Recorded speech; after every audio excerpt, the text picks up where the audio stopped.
I have my rulebook, I have my dice pack, and I have some very cute Team Avatar figures.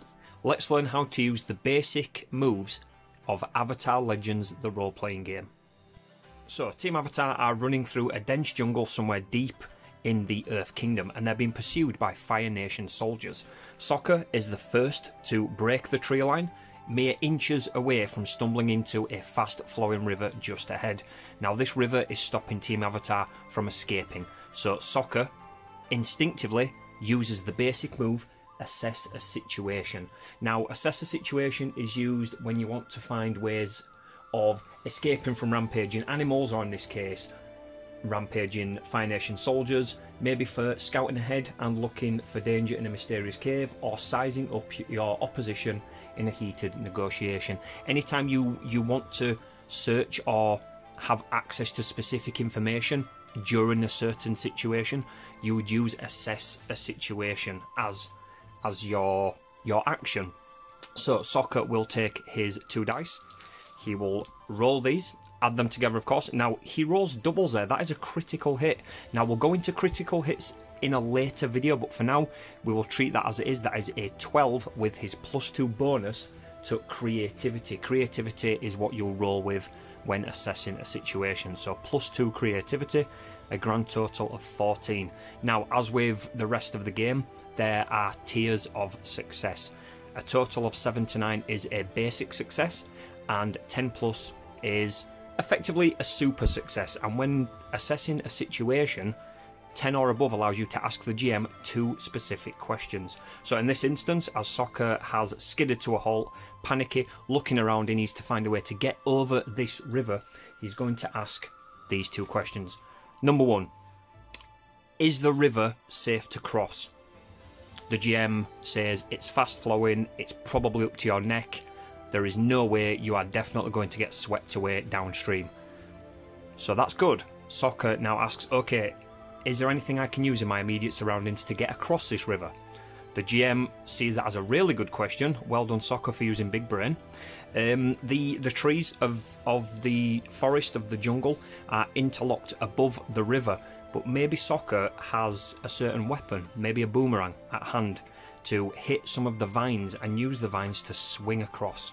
So that is Sokka finished with Assess a Situation.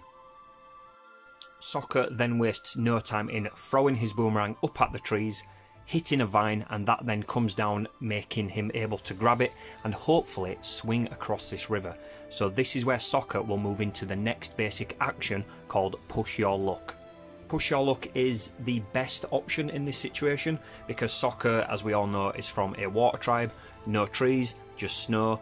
Sokka isn't trained in climbing and swinging from trees, so this is definitely going to be something out of his experience, but in this instance, with the bonuses that he got from the Assessor Situation, he does gain a +1 to his Push Your Luck roll, and when you use Push Your Luck, you roll with Passion. So we gather the dice again, we roll the 2, add them together, so we get a 6. He gets a +1 because of the Assess Situation, putting it to a 7, and Sokka also has a +1 in Passion, meaning he gets an 8 total, which is a pass. But it's not a perfect pass. On a 7 to 9, Push Your Luck succeeds, but you do have some kind of setback as well. So in this instance, Sokka grabs a vine, he takes a run, he swings over the river, he lands, but he does land hard, meaning he will cause a point of fatigue, which means he's slammed into the floor, but he has done it. Sokka is now over the river, he turns around just in time to see Katara breaking the tree line, and now Katara moves to do her action to get over this river. Katara breaks out of the tree line, she sees Sokka just as he lands and falls hard, wasting no time. Katara sees the water, goes instinctively into waterbender mode, she runs at the river, jumps in, attempting to freeze a little bridge of ice that she can then run over. So Katara will be using our next basic move, Rely on Your Skills and Training. So we take the 2 dice, and with skills and training you roll with Focus. So that is a total of 4, but luckily Katara has a +3 in Focus. She's a very determined, very focused, heavy character, which means that is a 7. So that is a hit, but just like Sokka with the landing hard from swinging from the vines with push your luck. She does this with a setback, and again, there can be many ways the GM can explain this, but the most basic is to mark 1 fatigue. So Katara jumps straight onto the river, ice bridge, but she does it very, very fast. She slips at the end, lands hard next to her brother, suffering 1 fatigue. Katara is now over. It's on to the next 2. The Avatar, Aang, is next up, and he's still in the forest running through the trees with Toph, and he notices that Toph is falling behind and the guards are catching up. This is where Aang now uses the basic move Trick, and you roll with creativity. Trick is used when you want to create diversions, to feint against enemies, any kind of situations there where you're going to be deceiving an NPC, you would roll Trick. So Aang is going to swing around back into the forest, create a diversion so Toph can make it out of the forest and to safety with the other members of Team Avatar. So Aang grabs these, he rolls with creativity. We get 8 plus Aang's creativity of 1, which is 9, which means he does get a hit. So on a hit, the enemies will fall for the diversion, allowing more time for Toph to escape, or in any other circumstance where the GM uses or has to explain how Trick works, you come up with narrative flair to kind of assist the story in that sense. Next up is Toph. She's now got time. She breaks the tree line, arrives at the river. So Toph is at the tree line using her tremor sensing and earthbending. She already knows that there is a fast flowing river between her and the rest of Team Avatar. Aang very quickly leaps out of the forest to be where Toph is. Toph is already in the middle of using some earthbending to push the ground from under her to boost her across the river. Aang, seeing that the river is quite wide, offers to use the basic move Help. Now, while Toph is going to roll for relying on skills and training, which we will roll now, we've got a grand total of 9, which is really good. Toph +2 with her stat bonus, and Aang can now mark 1 fatigue to give a +1 to Toph's roll after Toph has actually rolled, so that then boosts it. So that is a very, very nice 12, a total of 12. And to use the basic move Help, you do have to assist another character in a certain way. So with Aang, we're going to say as Toph leaps into the air to cover the distance of the river, Aang maybe sees that she could potentially fall short and uses some very quick airbending to help push her mid-air. Toph lands 2 feet, firm on the ground, no fatigue, fantastic roll and a fantastic help from Aang. Now with 3 of Team Avatar safely across the river, Aang just about readies to leap over using his air glider. Now this wouldn't take a skill because it's just a basic thing that he can naturally do, but before he gets to do that, he notices that a few of the Fire Nation soldiers have now caught up with him. So in this instance, before he jumps over, the Avatar is going to try to intimidate the NPCs using, you know, his Aang flair, his sometimes cockiness. Like, do you really want to do this? And he will roll with passion. So we will grab 2 dice again. We've got a 3. Now, even with Aang's bonus to passion, this is a fail. Aang tries. The Fire Nation soldiers are not listening to any of this. The Fire Nation soldiers are looking to capture the Avatar, of course. They start hurling fireballs because they weren't intimidated at all. Aang is outnumbered right now as he sees more of the Fire Nation soldiers breaking the tree line. So the best thing to do would be to leap over the river on his trusty glider and make a run for it.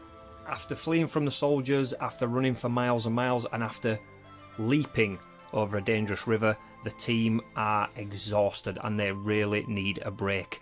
As they're running through the forest, they see smoke rising from the tree line. They head towards it and they see a log cabin, probably a lumberjacks or something. The team run to the building, they bash on the door, and they are going to use the basic move Plead. Now, you use Plead when you're essentially begging or asking for assistance from an NPC. In this case, the team just really need to hide, to get indoors, to rest. So one of the team will be rolling Plead. In this case, it will be Katara. She's the most level-headed of the team. She's got I guess the friendliest persona in most instances, and she'll roll with Harmony. So we grab the dice, we roll those, we get a 10 plus Katara's harmony of 2.